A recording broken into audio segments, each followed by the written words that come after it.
Yes guys, welcome back to the channel. Today's video I thought I'd do a little bit of a roundup of the off season. I'm going to talk to you guys about how I gained 50 pounds in my last off season phase in the 18-month push up, and I went from this to this in that time frame, and it was like the most successful gaining phase I've ever had. I thought I'll share the knowledge. I'll talk you through step by step how we achieve this.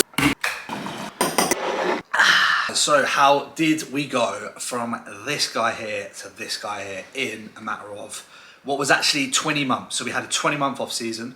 Our start point here was 78 kilos.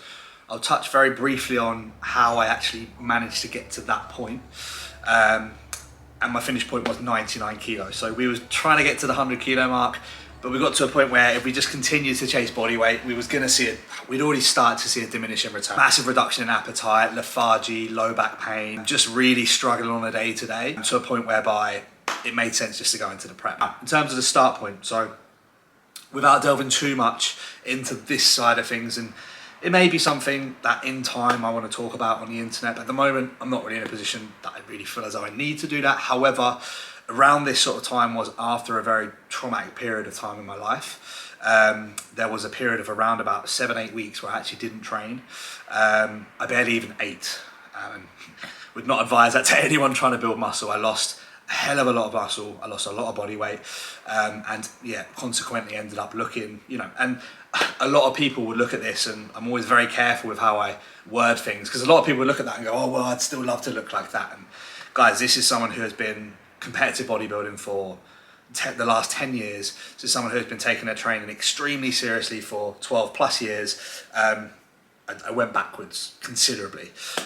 So to kind of see where my new start point was after this period of my life, I knew I had a lot of work to do. I knew I had to commit to a big off-season phase before I even contemplated getting back on stage again. So within that time, we've gone from 78 kilos to 99 kilos, 21 kilos put on, which is just shy of 50 pounds. So a fair amount of new slab on the frame. And what's, quite incredible about this gaining phase is not just the weight that's gone on, because anyone can gain, well, not anyone can gain 50 pounds because it's hard to put that sort of weight on in that period of time. But anyone can gain weight, anyone can chase scale weight. But the thing that made this unique is firstly the amount of muscle tissue that was added within that time.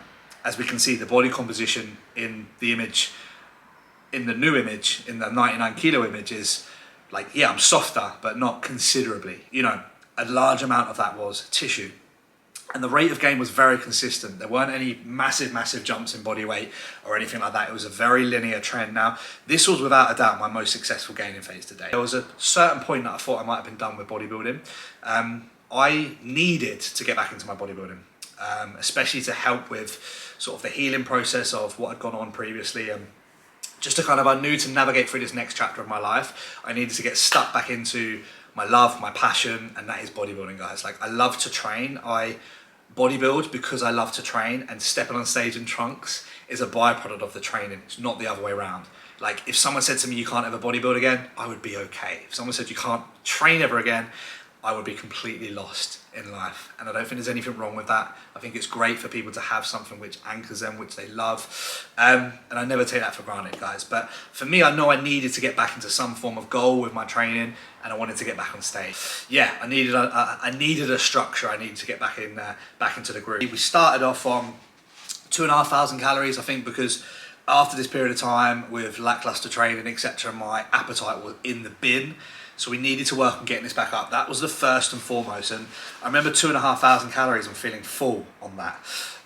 So this took a little bit of time, to start, especially after a long time away from training, to start to get appetite back up again, to start to build strength up. Strength was down considerably, and that was very, very disheartening. After spending a long period of time working on getting your physique to a certain set point. And guys, as well, like, people throw this around, but I really am a hard game. I've coached hundreds of people to condition on stage, and some people have that kind of genetic ability to lose body fat quicker.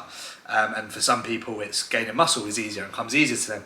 The very small anomalies are the people who do both immaculately. Fuck them people. But for me, guys, like, I am typically a hard gainer. So from having a long period of time, away from training and losing and almost feeling like my physique went back years, we're talking years and years and years, was very difficult to see. I got my head down, I worked hard, we got calories up, you know, pretty quickly. Calories actually went from 2,500 calories at the start and they finished on 4,800 calories. So just shy of 5,000 calories within that time. But this was a slow linear increase. Within that time, in terms of training, this is going to come to a lot of people's surprise, but I actually stuck to the same training plan for the whole duration of time. And it actually looks fairly similar now. If you find something that works, guys, there really is no point changing this. And I'm a huge advocate for this as well. Find what works for you and run with it. And what I say to everyone is, so many people are looking for the perfect plan, the perfect rotation or split or secret exercise or muscle group, superset, whatever it is. And like the most important thing quite literally is finding a nice selection of different movements for your quads, for your hams, for your back, for your delts. 2, 3, 4 exercises for you that really work, that feel good, that you can connect with the muscle, that you can progress, and then just progressing them over a long period of time. So many people talk about shocking the muscle and they try and find this shock by doing a new exercise. The best shock that you can give your body is quite literally just running an exercise that feels good for you, that feels safe, that you can progress, that you can connect with, and just getting stronger and stronger and stronger at that over time. That will elicit the biggest yield in return when it comes to muscle, because so many people get this wrong and they're changing their plan every few weeks because they're trying to shock the body and they're changing this and changing that. And what happens is your body adapts to that. Your body gets into a position where it's then used to that movement, and then all of a sudden you're switching it out. Legs is an area I've had a lot of questions on because they have grown considerably. And whenever people ask me how I've grown my legs, they are blown away by the answer because it is very, very simple. Hat squat, leg press, and leg extension. Mind blown. 3 movements that I connect very well with. 3 movements I can perform safely and overload. And in, I don't know, over 100 weeks in this off-season phase, every single week they've got stronger. Whether that's, it's not always more load, sometimes it's just 1 more rep. Sometimes it's the same weight, the same reps, but just performing slightly better, slightly more control. That's also progressive overload. And literally just by getting stronger at those movements, the legs have blown up within that time. And obviously all the other stuff, eating in a surplus, blah, blah, blah. So guys, literally I've just stuck to the same plan the whole time. The only nuance to this is on the odd occasion, if a certain movement starts to plateau and I'm just not feeling it anymore, whatever it is, or it's I've got a little niggle, I'll just swap it out. So I'm always on this positive trajectory, just pulling out the odd movement here and there and replacing it. But the actual plan itself has stayed as it is because it's working. Within this time as well, because a lot of people have asked, I did macro track the entire off season. I still macro track to this day. I wouldn't ever follow a structured food plan because I love having the flexibility, not just to swap each meal around each day, because to be honest, I still end up eating like the same 4 meals each day, every day. I have 4 meals a day. It just works for me with my routine, with my work commitments. I like tracking because it gives me the flexibility to eat how much I want in each meal, to go through the day without the having to, you know, be exactly on each meal. I can just have that little bit of flexibility. If I want to have raspberries in my oats in the evening, or I want to have cherries instead, if I want to have a bit more yogurt and a bit less of this, the macros will be there or thereabouts within kind of the nearest 10 to 15, and calories are always nailed and protein is always accurate. And having that flexibility also allows me to be more flexible with other endeavors of life.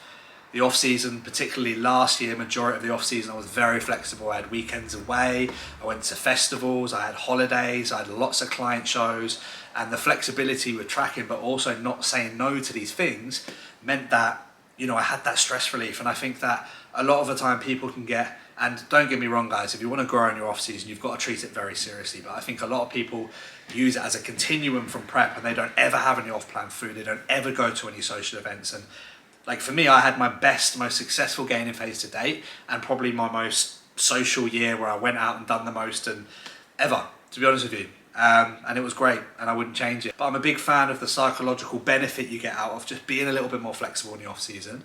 And you've got to get this balance right, guys. Don't watch this video and then start getting pissed every weekend. I can still count on one hand the amount of times I had a drink last year. But I'm just saying, have that additional flexibility. Don't have to say no to the festival or the weekend away or the holiday or the trip or whatever it is. Helped me massively. It really did. And the final point is mindset. I had a big focus on all the things outside of the training, the nutrition, the gym, like all the things outside of that. And what I mean is practicing things such as meditation in the mornings. I've got a streak of, I'm not sure how many days now, of consecutive meditation every morning. And I found it's a really good way to start my day. You know, I'll go for a walk every morning, I'll come back, I'll do my meditation. So it's about essentially just finding what works for you. Not everyone's going to be able to like do all these massive list of things in the morning, but it's just about finding what works for you. For me personally, I found a morning walk, come back, some meditation, just 10-15 minutes, and I'll have a little period of time when I'll visualize. Visualization is a really powerful tool. I talk to my clients a lot about this. It's about visualizing your goals, visualizing where you want to be, what you're trying to achieve, and then reverse engineering back from that. You know, getting, essentially motivating yourself for the day ahead, ready to attack that day. And I've just found implementing little things like this, amongst other things, has helped massively. Yeah, quite a lot of different things that have contributed towards what has without doubt been the most successful gaining phase today. I hope you enjoyed the video today. As always, guys, if anyone's got any questions, feel free to ping them in the comment section below. Throw a subscribe, a like, a thumbs up, all that jazz, and we'll see you in the next one. Peace.